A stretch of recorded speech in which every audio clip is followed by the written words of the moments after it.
E interessante é que, gravando a psicologia vai nos dizer que a escolha de Jesus foi a mais equivocada daquele dia.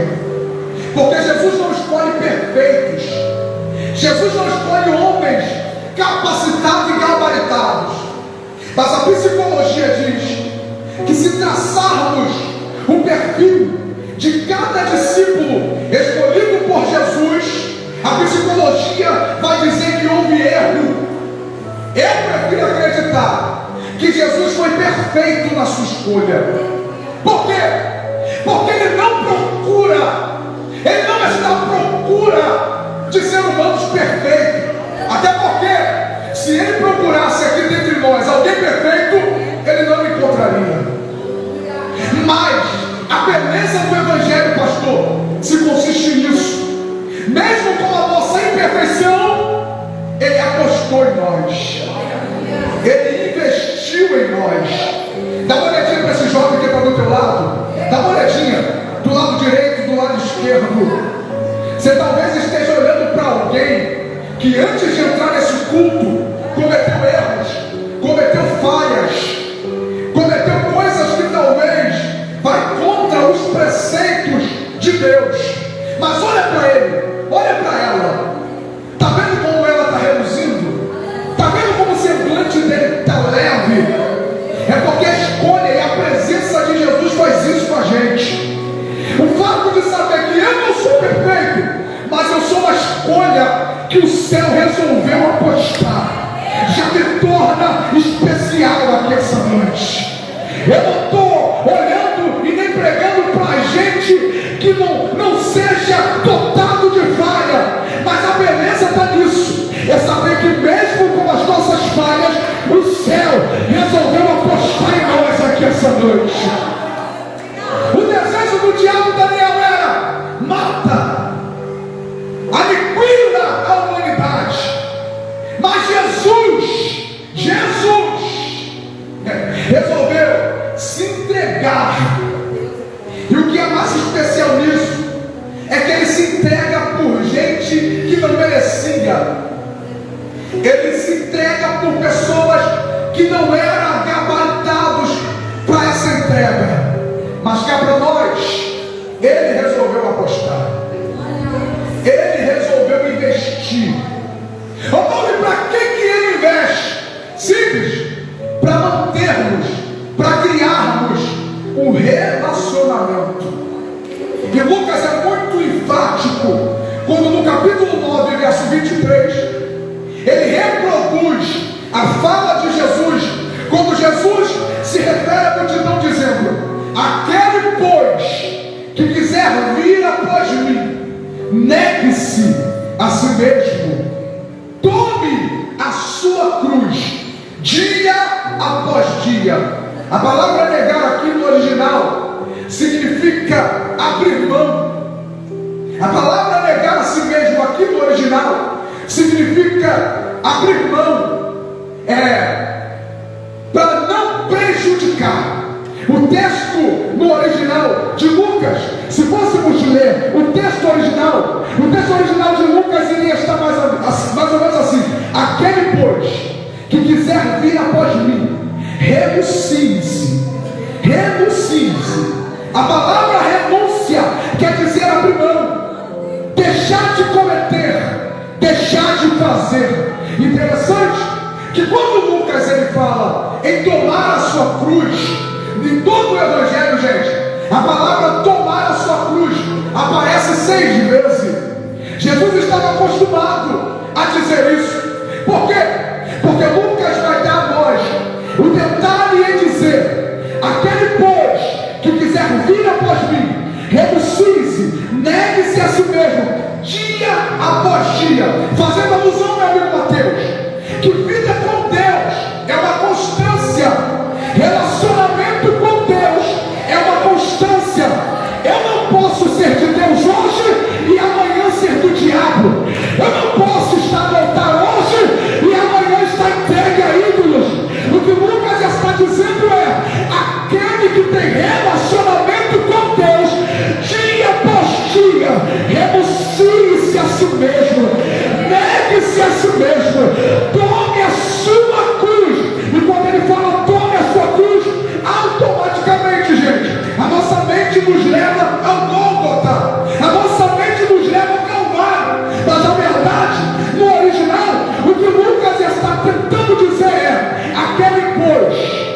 que quer vir após mim. Veja que aqui é o convite de Jesus. Não é uma imposição, não é uma obrigação, porque não é por força e nem por violência. Ninguém está aqui nesse culto hoje obrigado. Se tem alguém que está aqui obrigado, eu sinto em te dizer que você perdeu tempo em vir para este lugar, porque não é por força e nem por violência. Mas Lucas, ele vai detalhar e dizer: aquele pois que quiser, é o convite.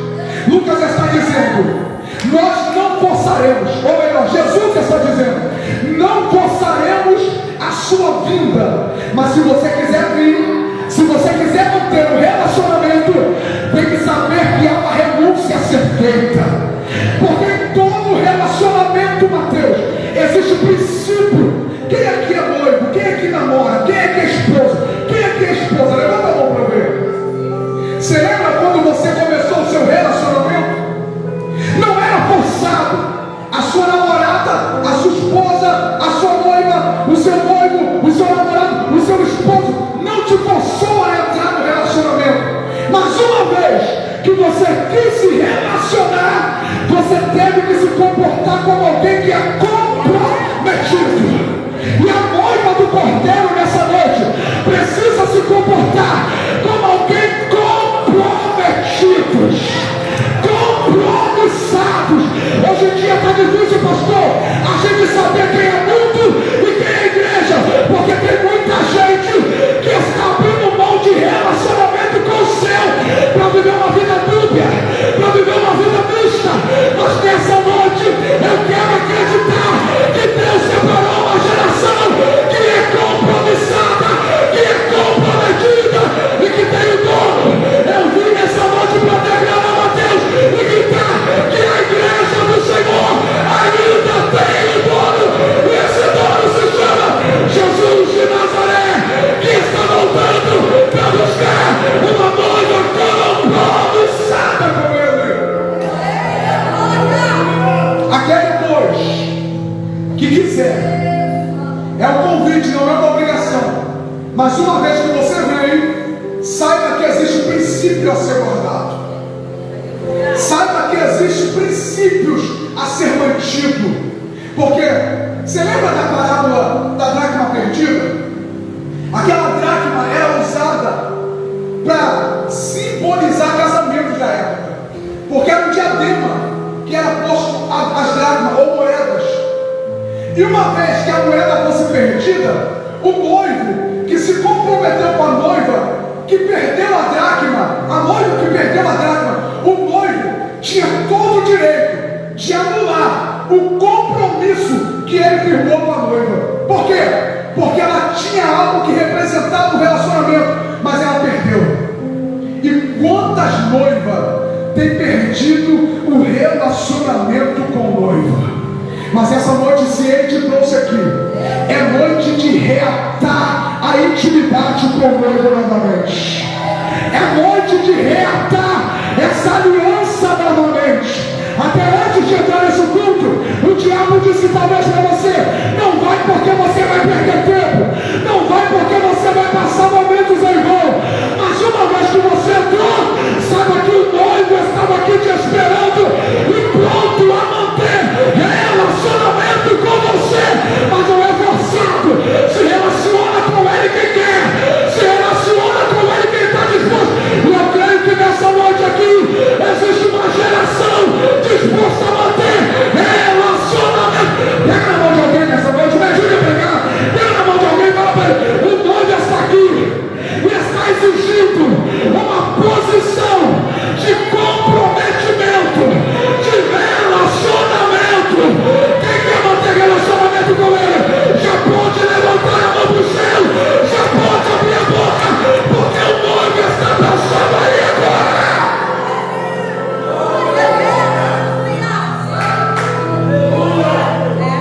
Esse relacionamento, e relacionamento revela intimidade, relacionamento revela segredos.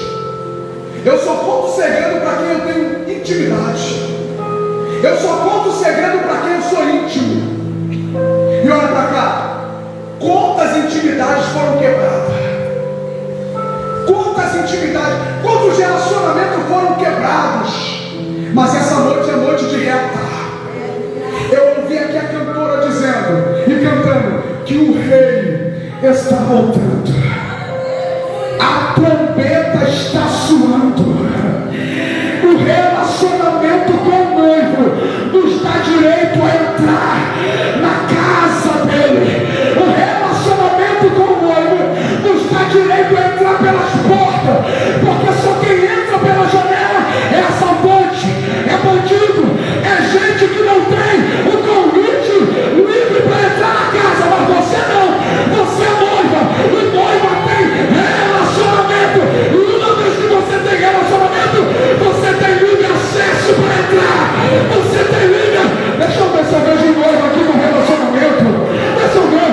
Eu não sei você, mas eu já pude sentir a presença do noivo aqui nesse congresso. Se você sentiu, pelo amor de Deus, levante a tua mão para o céu.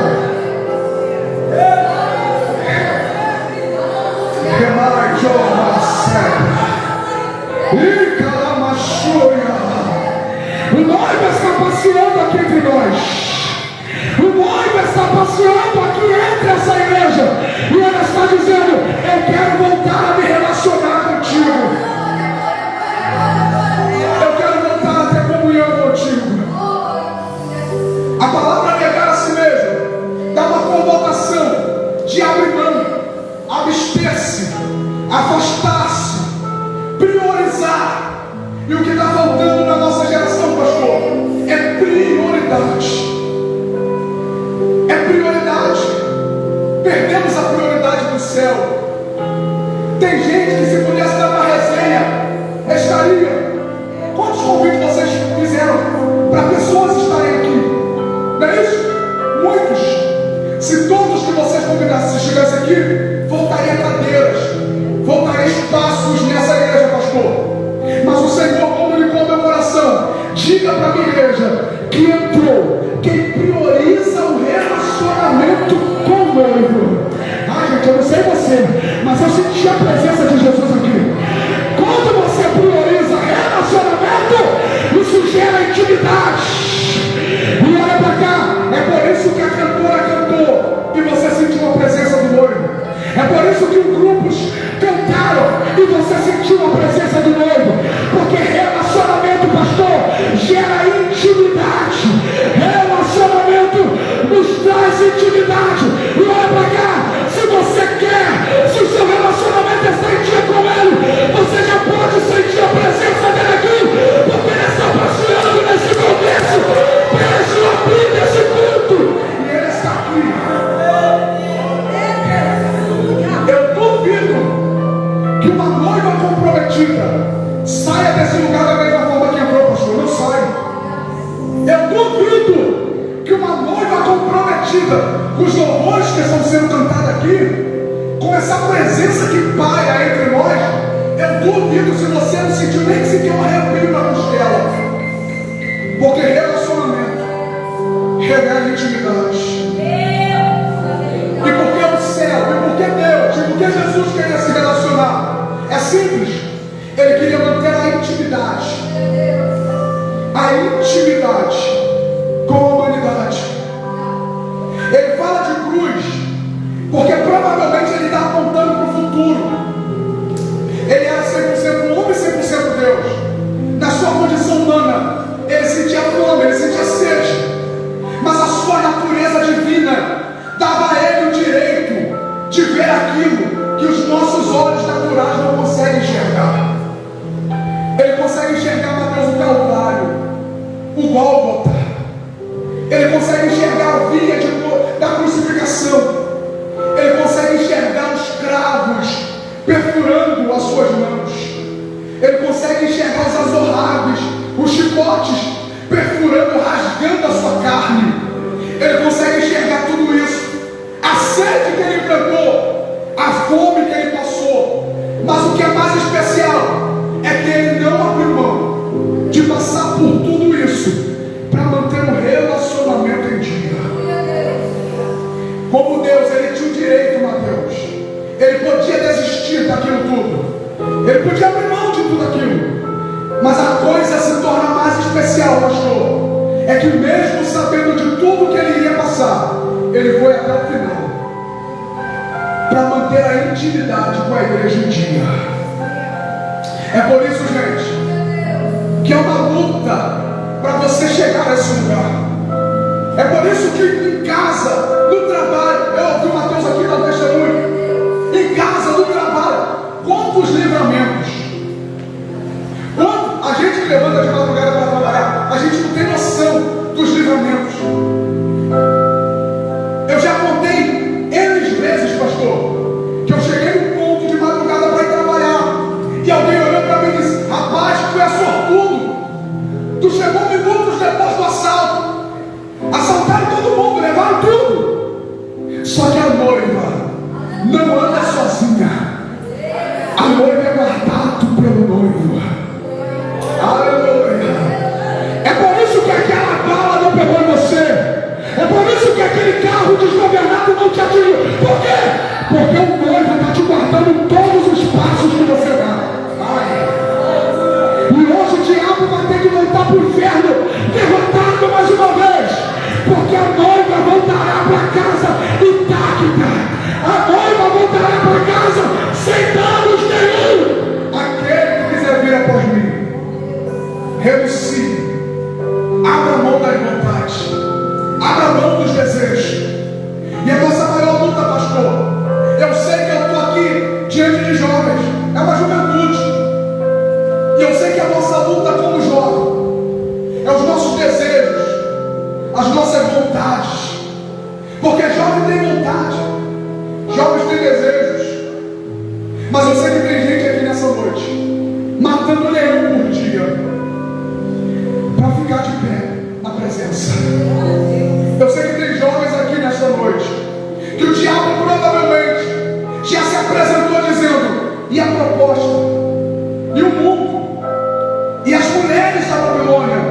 E os homens que eu posso lhe oferecer? Mas você resolveu abrir mão de tudo que te afasta, de tudo que quebra teu relacionamento com ele, para manter a sua intimidade intacta.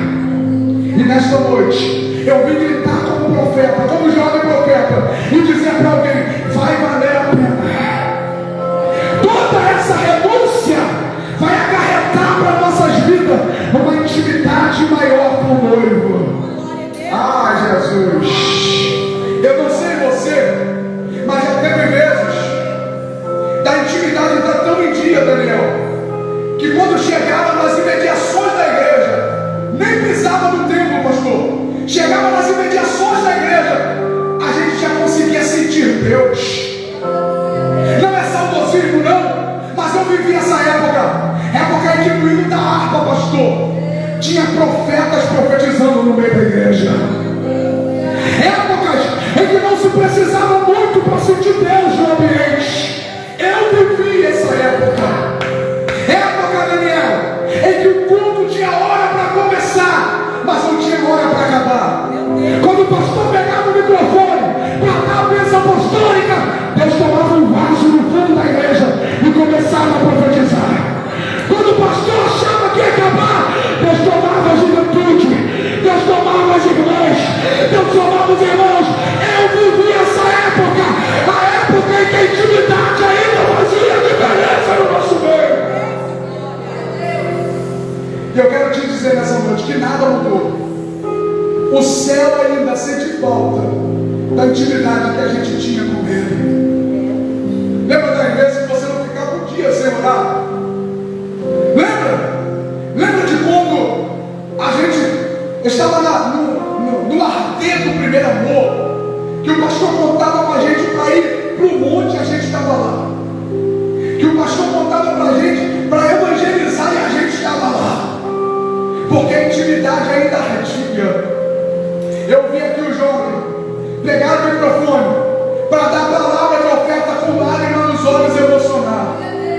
E quando eu vi isso ali atrás, eu falei comigo mesmo, Jesus, nós precisamos resgatar isso de volta. Aquilo que Davi disse no Salmo dizendo: torna a dar a alegria da tua salvação. Pasme você. Mas tem gente contando os minutos para esse culto acabar, para ir para casa maratonar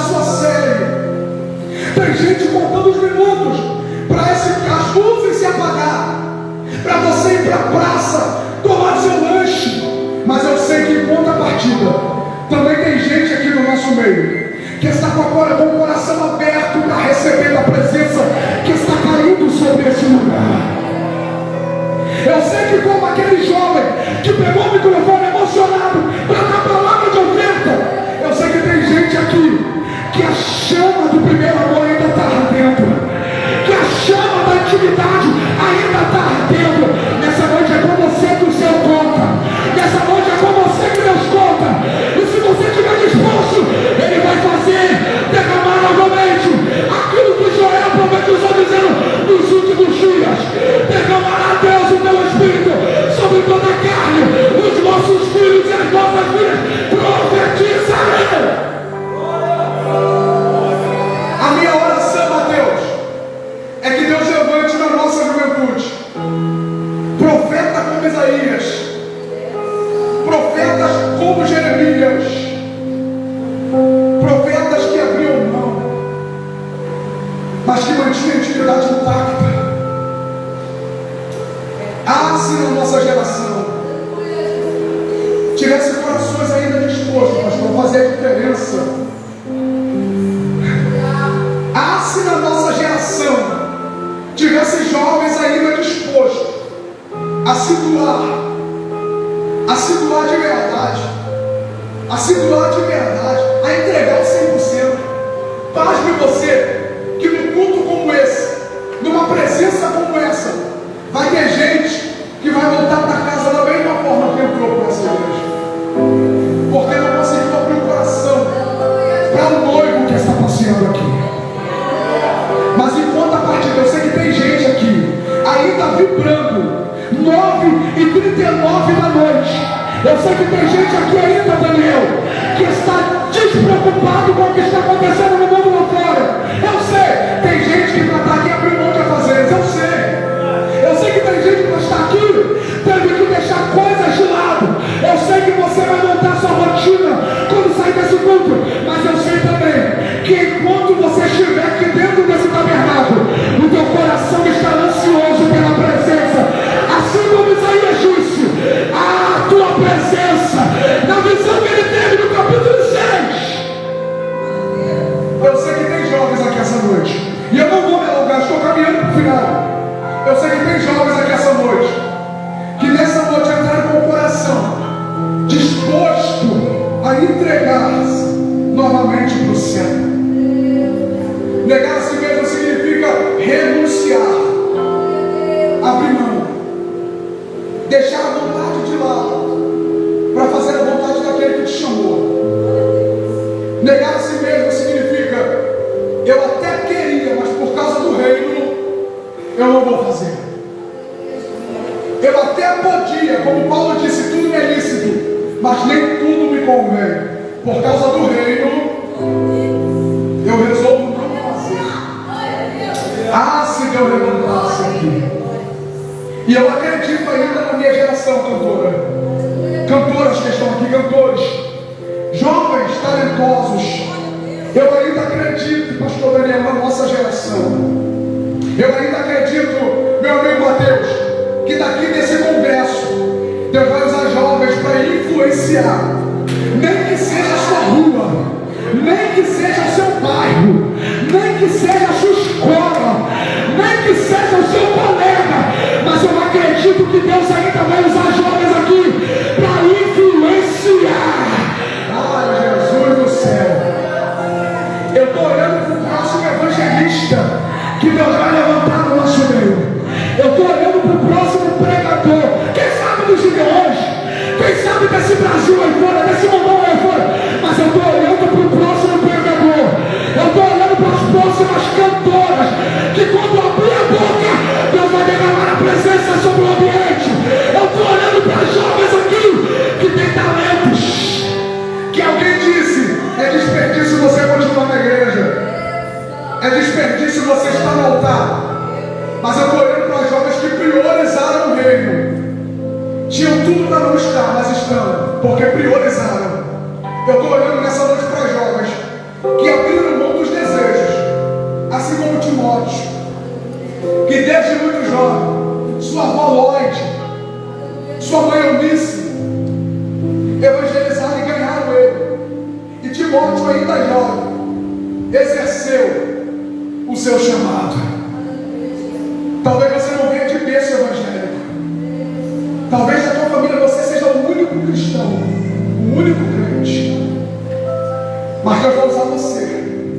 para influenciar a sua casa.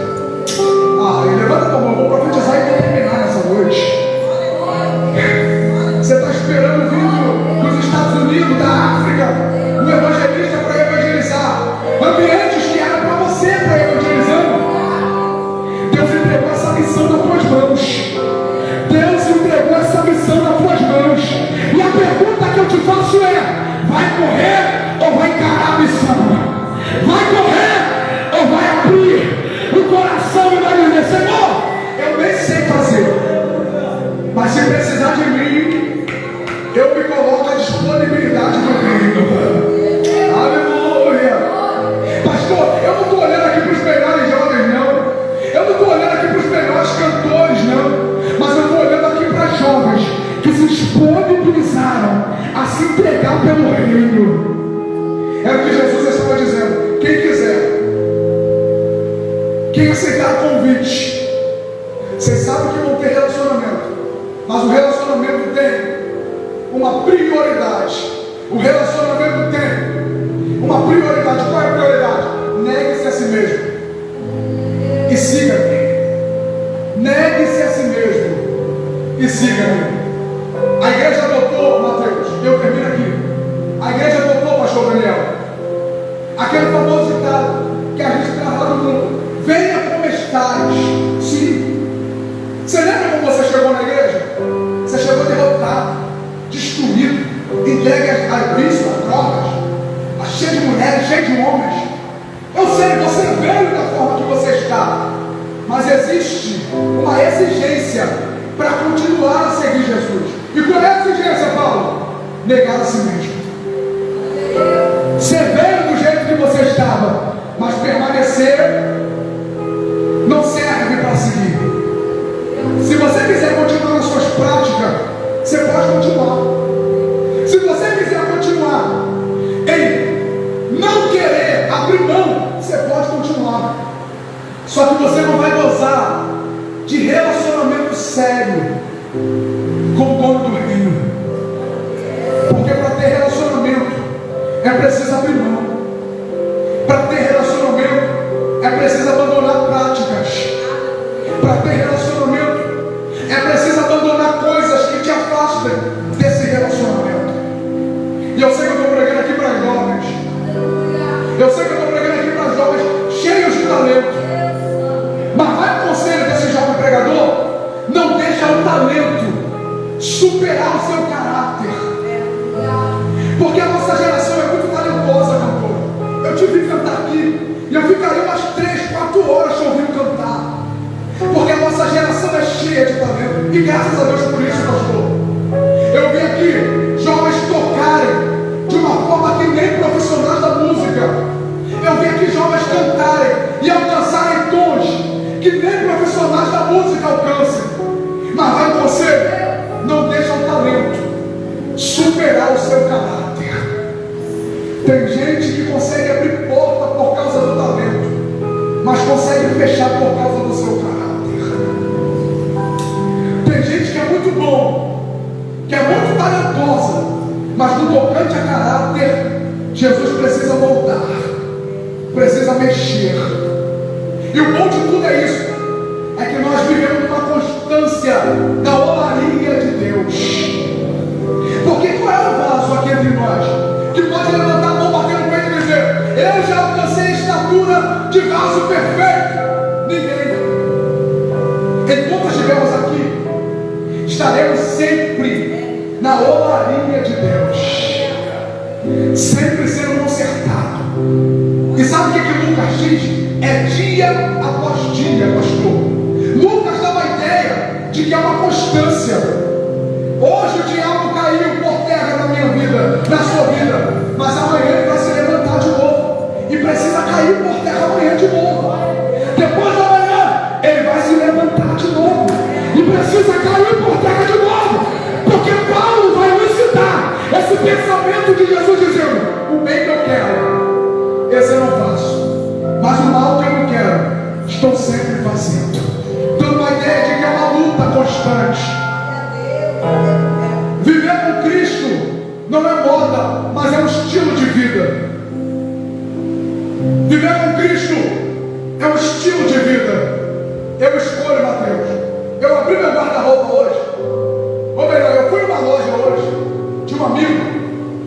Rafael Lima, algumas pessoas aqui conhecem. E eu escolhi uma blusa para esse congresso.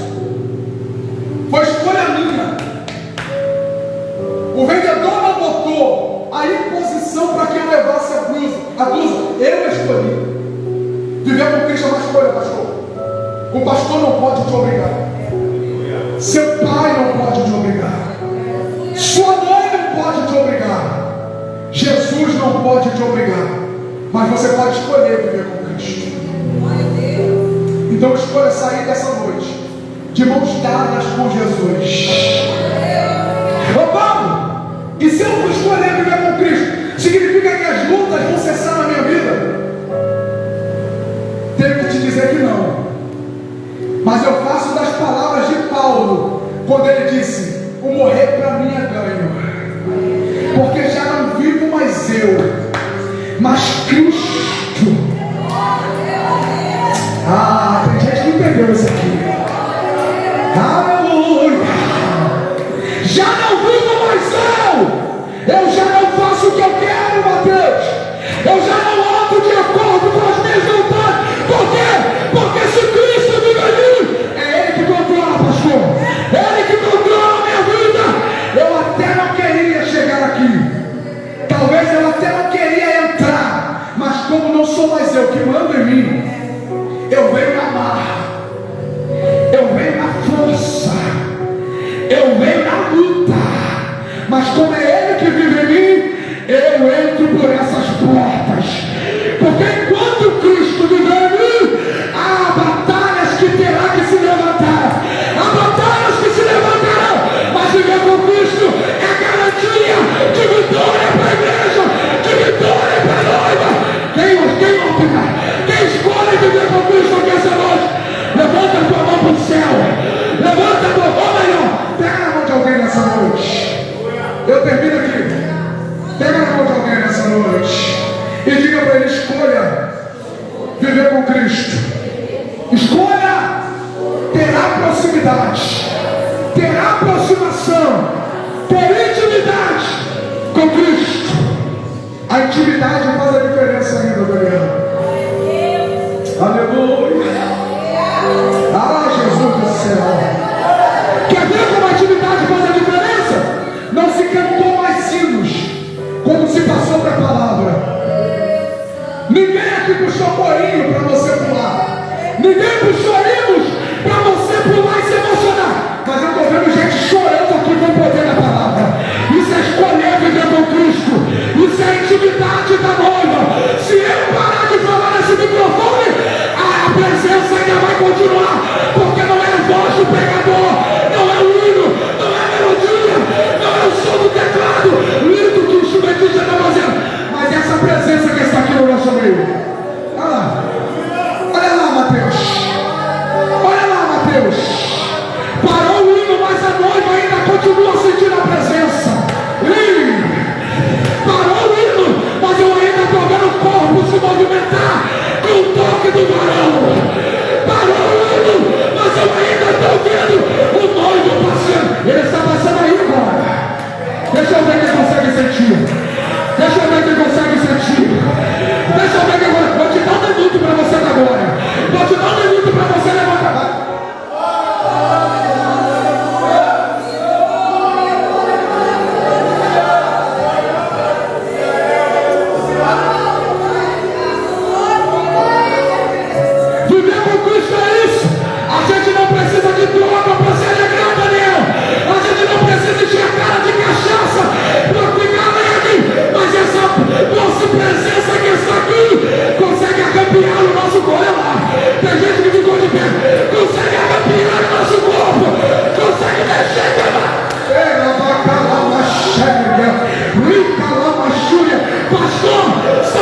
voltar a ser cultos que vão ter batismo com o Espírito Santo. Tem alguém aqui que não é batizado com o Espírito Santo no nosso meio? Tem alguém? Tem alguém? Tem alguém? Não fica com vergonha não. Olha lá, o jogo lá atrás. Tem mais alguém? Aí, a irmã aí. Tem mais alguém? Agora, quem é batizado com o Espírito Santo aqui? Se aproxima para perto de alguém que não é. A irmã aqui, o jovem lá atrás, se aproxima. Eu vou terminar desse jeito, Daniel, porque o noivo está me autorizando a fazer isso. Os nossos cultos, pastor, eu termino aqui. Os nossos cultos, Mateus, vão voltar a ser cultos cheios do Espírito Santo. Os nossos cultos vão voltar a ser cultos tomados por Deus. Aqueles cultos que você entra, pastor, e não dá vontade mais de sair da igreja. Tamanha presença que mudou o ambiente, Daniel. Aqueles cultos, Daniel, que o caído entra por essas portas e não sai caído.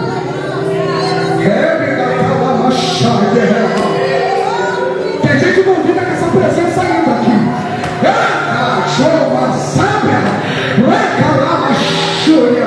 Aquele culto, cantor, cantora, que você vai abrir a tua boca para cantar e não vai conseguir terminar a melodia, a letra do hino, porque Deus vai tomar os seus lábios. Eu estou com o corpo todo arrepiado aqui. Deus me autoriza a profetizar a unção de antigamente para a nossa geração. Receba quem quiser, esse aqui pode receber. Eu profetizo que a unção voltará para os nossos jovens. Eu queria ouvir barulho de glória a Deus agora, barulho de língua estranha.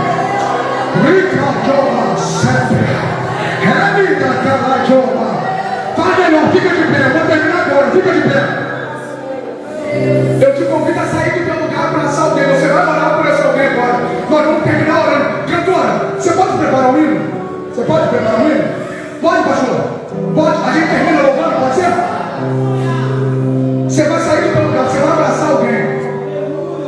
Eu prometi que as nossas reuniões voltará a ser reuniões intermináveis pela presença de Deus. Mateus, Deus ainda vai usar jovens como sal. Porque, Paulo, o sal, além de dar gosto, provoca sede. Por causa de você vai ter gente voltando a ter sede pela presença de Deus. Não estranhe, mãe, se você sair desse culto hoje, chegar em casa do teu filho e dizer: mãe, eu estou com uma vontade de orar, eu estou com uma vontade